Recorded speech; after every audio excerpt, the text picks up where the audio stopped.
ভেজে নেব।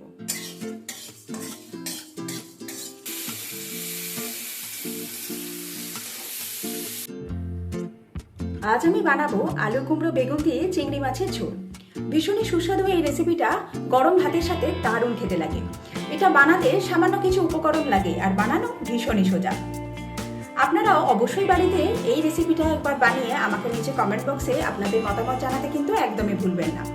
ভিডিও ভালো লাগলে লাইক আর শেয়ার করতে ভুলবেন না। আর এখনো যদি আমার চ্যানেলটি সাবস্ক্রাইব করে না থাকেন, প্লিজ বন্ধুরা অবশ্যই আমার চ্যানেলটি সাবস্ক্রাইব করে পাশে থাকা বেল আইকনটা প্রেস করে দেবেন, যাতে আগামী দিনে সমস্ত নতুন নতুন ভিডিও নোটিফিকেশন খুব সহজেই আপনাদের কাছে পৌঁছে যায়। দেরি না করে দেখে নেওয়া যাক আমার আজকের রেসিপি। এই রান্নাটার জন্য প্রথমে একটা ভাজা মশলা তৈরি করে নিতে হবে। তার জন্য কড়ার মধ্যে দিয়ে দিচ্ছি একটা গোটা শুকনো লঙ্কা, দিয়ে দেব 1.5 চা চামচ গোটা ধনে,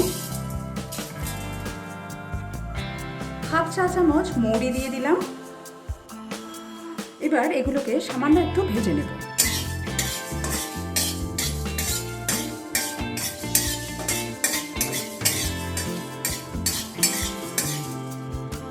মশলা ভেজে নেওয়া হয়ে গেছে। মশলা থেকে খুব সুন্দর একটা গন্ধ বেরোতে শুরু করেছে। এই সময় আমি গ্যাসের ফ্লেমটাকে অফ করে দিয়ে এর মধ্যে 1 টিস্পুন পোস্ত অ্যাড করছি, কেননা কড়ায় যে গরমটা থাকবে ওই গরমেই পোস্তটা ভাজা হয়ে যাবে, খুব বেশি ভাজার দরকার পড়ে না। 1 থেকে 1.5 মিনিট একটু নাড়াচাড়া করে নেব, করে নিলেই ভাজা মশলাটা তৈরি হয়ে যাবে।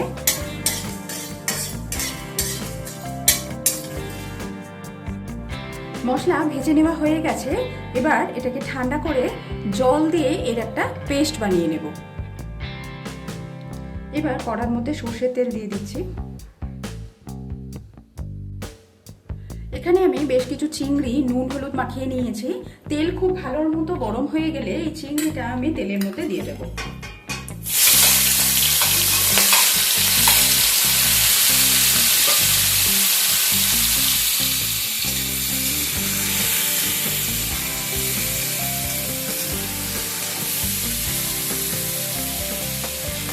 তিরিশ থেকে 40 সেকেন্ড সময় নিয়ে চিংড়িগুলোকে হালকা করে ভেজে নেব।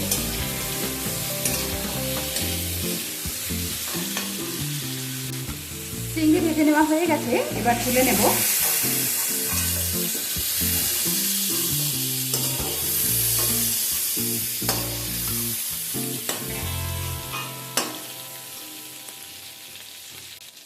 এবার কড়ার মধ্যে আরো কিছুটা সর্ষের তেল অ্যাড করে দিচ্ছি।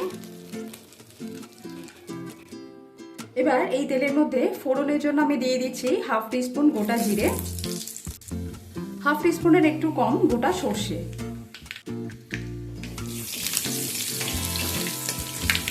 ফোড়নটা হয়ে গেলে এর মধ্যে আমি দিয়ে দেব কিছু কেটে রাখা পেঁয়াজ। এখানে আমি একটা বড় সাইজের পেঁয়াজকে স্লাইস করে কেটে নিয়েছি।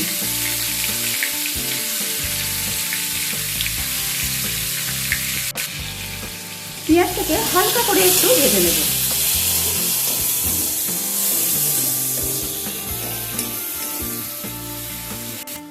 পেঁয়াজটা একটু সফট হয়ে গেলেই এর মধ্যে ছোট ছোট টুকরো করে কেটে রাখা বেশ কিছু আলু অ্যাড করে দিচ্ছি।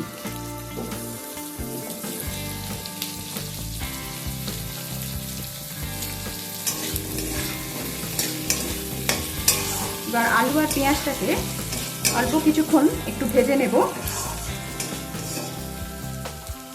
এই ভাজাটা করার সময় আমি এটাকে চাপা দিয়ে দিচ্ছি, যাতে আলুটা ভাজা হওয়ার সাথে সাথে আলুটা একটু সেদ্ধও হতে থাকে। আলু কিছুক্ষণ চাপা দিয়ে ভেজে নেবার পর এর মধ্যে আমি টুকরো করে কেটে রাখা বেশ কিছু কুমড়ো অ্যাড করে দিচ্ছি।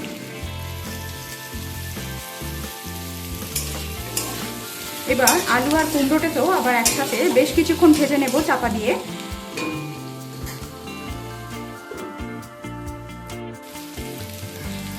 আলু আর কুমড়োটা খুব সুন্দরভাবে ভেজে নেওয়া হয়ে গেছে। এবার এর মধ্যে একটা মিডিয়াম সাইজের টমেটো কুচি অ্যাড করে দিচ্ছি। অ্যাড করে দেবো 1 টিস্পুন আদা বাটা।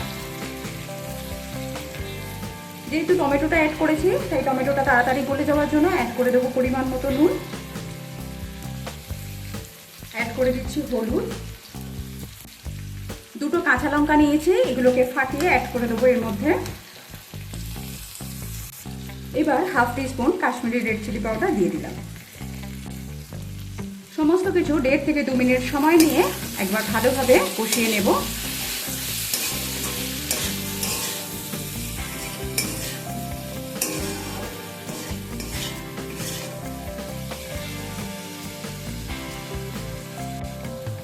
কষাবার সময়ও এটাকে কভার করে দিলাম।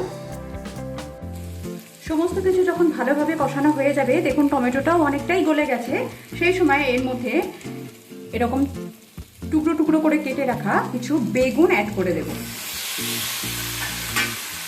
এবার বেগুনটাকেও মশলার সাথে কিছুক্ষণ একটু নাড়াচাড়া করে নেব। বেগুনটা দেওয়ার পরেই প্রথমে যে মশলাটা তৈরি করে নিয়েছিলাম সেই মশলাটা এর মধ্যে দিয়ে দিচ্ছি। এবার সমস্ত কিছু একসাথে নাড়াচাড়া করে নেব।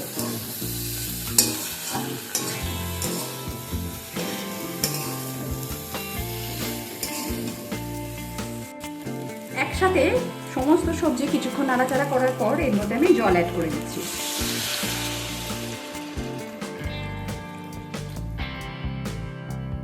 জলটা দেবার পর জলের আন্দাজে সামান্য পরিমাণ নুন দিয়ে দিলাম। সবকিছু একসাথে ভালোভাবে মিশিয়ে নেব।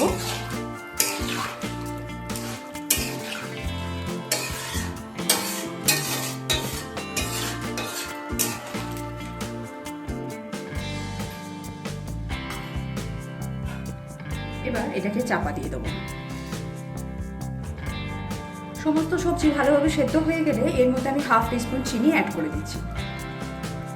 এবার দিয়ে দিচ্ছি ভেজে রাখা চিংড়ি।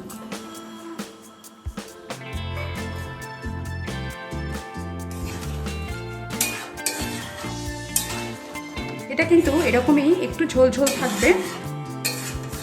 চিংড়িটা দেওয়ার পর এটাকে চাপা দিয়ে একদম লো ফ্লেমে 2 থেকে 3 মিনিট ফুটিয়ে নেব।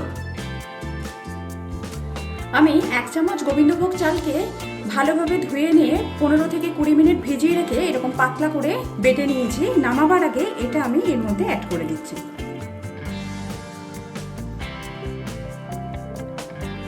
গোবিন্দভোগ চালের পরিবর্তে আপনারা কিন্তু 1 চামচ ময়দাকে জলে গুলেও ব্যবহার করতে পারেন। সমস্ত কিছু একবার ভালোভাবে মিশিয়ে নিচ্ছি।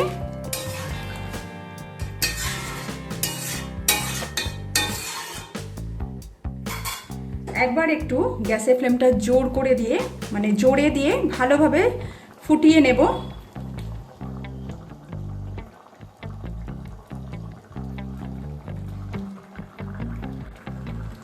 ভালোভাবে ফুটে উঠেছে। এবার আমি গ্যাসের ফ্লেমটাকে অফ করে দিয়ে এটাকে চাপা দিয়ে 4 থেকে 5 মিনিট স্ট্যান্ডিং টাইমে রেখে দেবো।